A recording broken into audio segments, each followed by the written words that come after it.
in most companies,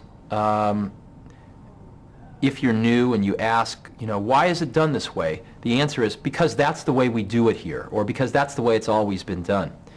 And in my opinion, the largest contribution of much of this quality thinking is to approach these ways of doing things, these processes, scientifically, where there is a theory behind why we do them. There is a description of what we do, and most importantly, there is an opportunity to always question what we do. And this is a radically different approach to business processes than the traditional one, because it's always done this way.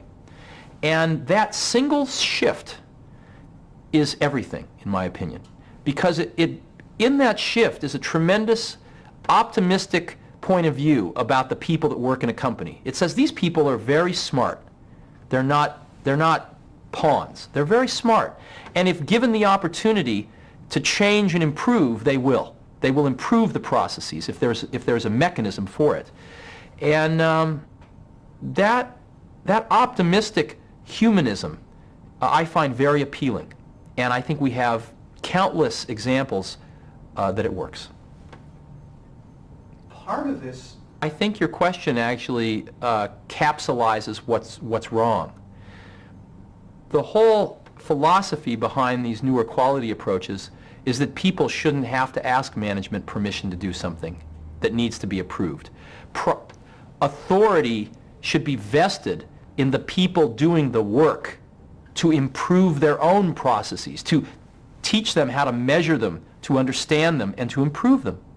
And they should not have to ask for permission to improve their processes. So I think a lot of the philosophy behind this quality stuff carries with it a flattening of the traditional hierarchical organization and a distribution of authority to the people who are best in the position to decide what should happen to improve these processes, the people doing the work themselves. And so the permission that's given because of this quality philosophy is the permission to not have to ask permission. That's a very good question. And I think most people that are able to make a sustained contribution over time rather than just a peak are very internally driven. You have to be. Because in the ebb and tide of people's opinions and of fads, there are going to be times when you are criticized, and criticism is very difficult. And so when you're criticized, you learn to pull back a little and listen to your own drummer. And to some extent, that isolates you from the praise if you eventually get it too. The praise becomes a little less important to you, and the criticism becomes a little less important to you in the same measure. And you become more internally driven. And I think Joe Juran has clearly had those experiences and become very internally driven. Deming found that 95% of all problems within a company are found in top and middle management. Most of these people have absolutely no idea what goes on down on the shop floor. They can't run any of the machines. They've never gone out and had any contact with the customers. They sit in their offices and think up new products and ways of doing things and then dictate them down to the people who actually do the work. They neither ask for nor accept input or suggestions. If they do ask for input or suggestions about one of their ideas, what they really seek is agreement with a decision that's already been made. If anyone questions the new method, they're presented with arguments and rationalizations to justify what they've already decided to do. Or they'll say, what we've been doing has always worked before. Why should we make any changes? What it boils down to is the attitude. This is our organization. You'll do things the way we want them done, or you can find somewhere else to go. Here's a typical structure for a manufacturing company. Let's work backward from the customer and see what usually happens. First of all, sales start falling off and nobody knows why. The salesman is the one who has the closest relationship to the customer, so he goes out and begins asking questions. Could it be he's making a bad sales pitch? Turns out the quality of the product has been declining. And what's causing the decline in quality?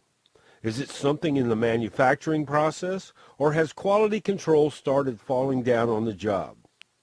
Let's say the problem is in quality control. They don't have the authority to make the changes to solve the problem. It must be submitted up the chain of command. Then what happens? The sales manager or the VP of sales might say, well, that's not my area of responsibility. I can't do anything about it. Or he might say, before I take this to management, you've got to prove that you're right. Or he may just steal the idea and submit it as his own. If it does go over to the VP of Quality Control, he might say, hey, this ain't your department. Or he might not want to surface the problem for a fear it will reflect poorly on his own management. Or he might just steal it too. Consequently, nothing gets done, sales continue to fall, and the company goes broke. This is also the type of structure where you hear such phrases as, we've never done it that way, or that's not how we do things here, or we can't take the risk to change things unless we know it will work, or who are you to be suggesting changes? You haven't been here that long. This is an entirely antiquated management structure and style of leadership. It causes more companies to go out of business than any other factor. Of course, it's easy to see why Deming was rejected by American companies. His method eliminates middle management. But the new guy often has a much better perspective on what's happening outside. He's not tied down to old methods. Deming instituted a new management structure in which everyone involved was on a team, and everyone's input was both solicited and welcomed. Hierarchical organizations bring out two of the worst traits of human nature. There are always those whose ego is so large that being in charge is their highest priority. And, all too often, the style of management resembles that of Napoleon. But in terms of people, the word leadership should be substituted for management. The best leaders know that they don't know everything. They don't have to know everything. As Ronald Reagan used to say, surround yourself with good people who know their jobs, give them broad policy guidance, and then give them the authority to do those jobs without looking over their shoulders. People should want to do their best to contribute to the organization, not simply to keep from losing their job. Threat of firing or punishment is absolutely the last resort of a good leader. Under Deming, people want to contribute. It makes for a more successful organization because everyone's happier. They know their contribution is both sought and appreciated, and the organization can get things done in a timely manner. It is flexible enough to implement changes when the situation warrants such changes to better serve the customer.